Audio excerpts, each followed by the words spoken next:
할렐루야. 안녕하세요. 금요일이네요.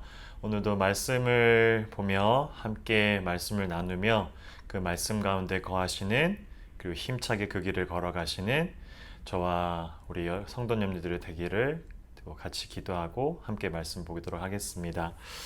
오늘 말씀은 고린도 후서 5장 1절에서 10절까지의 이야기입니다. 만일 땅에 있는 우리의 장막집이 무너지면 하나님께서 지으신 집, 곧 손으로 지으신 것이 아니요 하늘에 있는 영원한 집이 우리에게 있는 줄 아느니라. 참으로 우리가 여기 있어 탄식하며 하늘로부터 오는 우리 처소로 덧입기를 간절히 사모하노라. 이렇게 입음은 우리가 벗은 자들로 발견되지 않으려 함이라. 참으로 이 장막에 있는 우리가 짐진 것 같이 탄식하는 것은 벗고자 함이 아니요 오히려 덧입고자 함이니 죽을 것이 생명에 삼킨 바 되게 하려 함이라. 곧 이것을 우리에게 이루게 하시고 보증으로 성령을 우리에게 주신 이는 하나님이시니라. 그러므로 우리가 항상 담대하여 몸으로 있을 때와는 주와 따로 있는 줄을 아노니 이는 우리가 믿음으로 행하고 보는 것으로 행하지 아니함이로라. 우리가 담대하여 원하는 바는 차라리 몸을 떠나 주와 함께 있는 그것이라. 그런즉 우리는 몸으로 있든지 떠나든지 주를 기쁘시게 하는 자가 되기를 힘쓰노라. 이는 우리가 다 반드시 그리스도의 심판대 앞에 나타나게 되어 각각 선악간에 그 몸으로 행한 것을 따라 받으려 함이라. 아멘. 오늘 본문의 내용들을 보면 고린도 교회와 이 바울 간에 계속해서 끊임없는 그런 어떤 갈등들이 있다라는 것을 발견하게 됩니다. 그것이 첫 절에도 나와 있는데, 만일 땅에 있는 우리의 장막 집이 무너지면 하나님께 지으신 집, 곧 손으로 지은 것이 아니라 하늘에 있는 영원한 집이 우리에게 있는 줄 아느니라. 왜 이렇게 계속 비교를 하고 있고 바울이 이런 이야기들을 하고 있냐면은 지금 고린도 교회와 이 사도 바울 간에 어떠한 이 갈등 구조들이 계속 해소가 안 되고 있다라는 거죠. 예를 들면 지금 거의 이 바울이 어떠한 그들을 인도함으로 인해서 고린도 교회와 함께 했었고 그들의 믿음의 시작들을 알리게 했었던 가장 중추적인 역할을 한 자가 바로 바울인데 바울의 말을 따라서 이 기독교로 들어왔지만 그들이 생각했었던 이 구원 입은 자의 모습들은 어떤 이 계단식이나 아니면 상승 구조를 가지고 있어야 되지 않을까에 대한 착각과 오해와 어떤 그런 생각들입니다. 무슨 말이냐면 구원을 입은 자들이라고 하면 승승장구하거나 어떠한 그 구원의 맛들을 현실 가운데서 맛봐야 되는데 막상 뚜껑을 열어보니까 믿음의 시작들을 해보니까 그러하지 않다라는 거죠. 저희가 잘 알고 있듯이 구원의 여정을 걸어가는 그 길들이 결탄코 좋은 일들만, 어떠한 행복한 일들만, 어떤 풍성한 일들만 일어나지는 않는 것이 현실이라는 겁니다. 그러니까 그들을 이끌고 그들의 믿음의 여정들을 시작했었던 바울에게 이 모든 타겟을 지게 하는 거죠.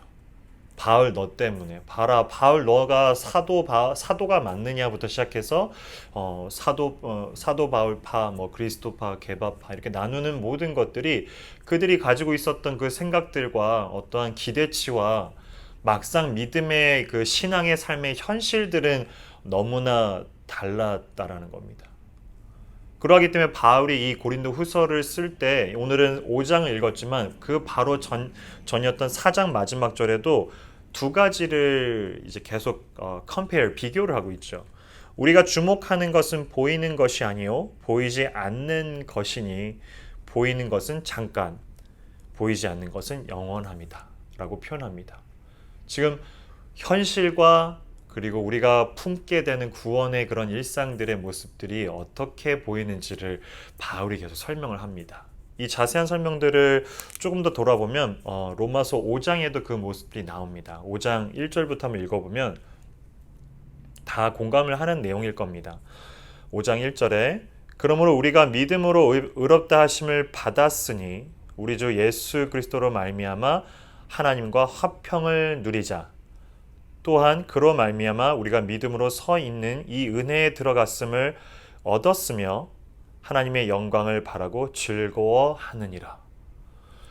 신앙을 그리고 이 믿음을 그리고 그리스도인이 처음 시작된 자들에게는 이 부분이 너무나 와닿을 수밖에 없을 거예요. 저도 그렇고 제가 방금 읽었지만 지금 이 읽었던 본문을 듣는 우리 성도님들에게도 믿음의 시작과 여정을 시작했다라면 이것은 당연하다. 하나님과 화평을 누리게 될 뿐만 아니라 그 은혜를 들어감으로 하나님께 영광을 바라고 즐거워할 수밖에 없다라는 부분이 바울이 동일한 그 저자인 바울이 이야기를 하고 있는 겁니다.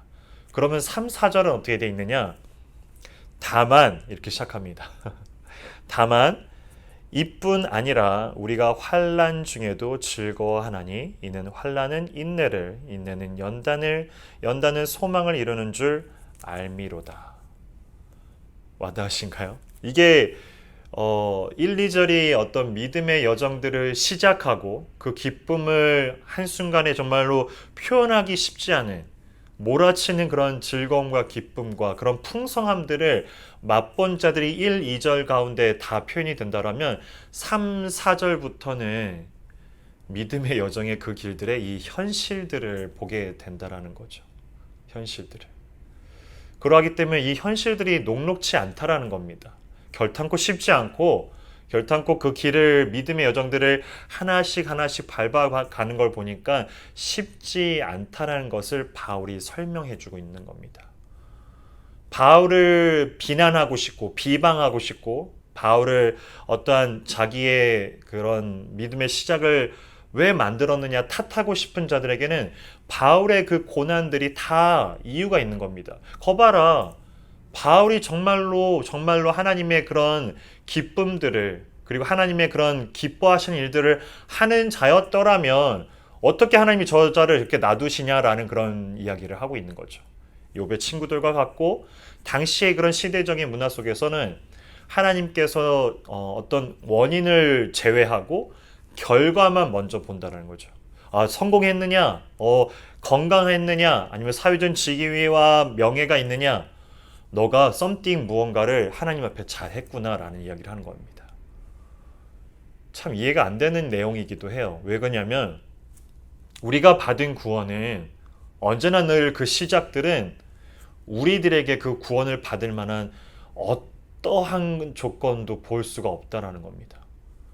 조건 없는 우리에게 믿음을 선사해 주시고 우리를 향해서 그 믿음의 플랜들을 계획들을 두셨고 우리가 그 반응함으로 남아 믿음의 시작과 여정들을 걸어가는데 여정을 걸어가면서 한다는 얘기가 조건 없이 받았던 그 구원과 믿음을 이제는 조건을 가지고 나를 그 가운데 둔다라는 겁니다. 내 자신들을.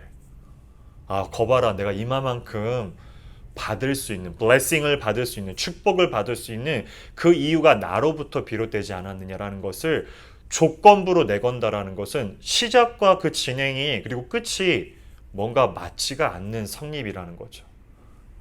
이해가 되시면 좋겠습니다. 그러하기 때문에 바울이 이러한 여정들을 살아갈 수밖에 없고 하물며 세상 가운데 지은 집이 무너졌으면 그건 하나님이 지으신 것이 아니다. 하늘에 너희들의 그 집들이 다 있을 것이다 라고 표현하면서 바울이 구하는 것이 있는데 5절에도 보면 곧 이것을 우리에게 이루게 하시고 보증으로 성령을 우리에게 주신 이는 하나님이시라. 보증으로 돕는 자인 성령님을 우리에게 주었다라고 바울이 표현하고 있습니다. 그렇죠. 오늘날 우리 가운데는 보이지 않는 성령님이 우리와 함께 하심으로 교회를 통해서 또한 각 개인을 통해서 하나님의 나라들을 하나씩 쌓아가고 있습니다. 비단 오늘만 빚어지는 그런 고통과 고난과 아픔들이 어떤 끝이 아니라 이제는 하나님께로 걸어갈 수 있는 그런 여정임을 확인할 수 있고, 오히려 나에게 고난과 쉽지 않은 그 길들을 허락하셨다라면 내가 분명하게 그리스도를 아는, 그 은혜를 아는 자로 발걸음을 걷고 있다라는 확증이기도 한다라는 것을 기억하시며, 오늘도 믿음의 여정 가운데 나로부터 비롯된 고난과 시험이 아니라 하나님께로 향하는 그 가운데로 인해서 빚어지는 고난과 시험이라면 그것이 곧 우리에게 주어질 믿음의 결과물이 된다라는 것을 확인하시면서 오늘도 꿋꿋하게 우두커니 그 믿음의 여정들을 걸어가시는 저와 여러분이 되기를 함께 기도하겠습니다. 기도합니다. 참 좋으신 하나님 아버지, 감사합니다.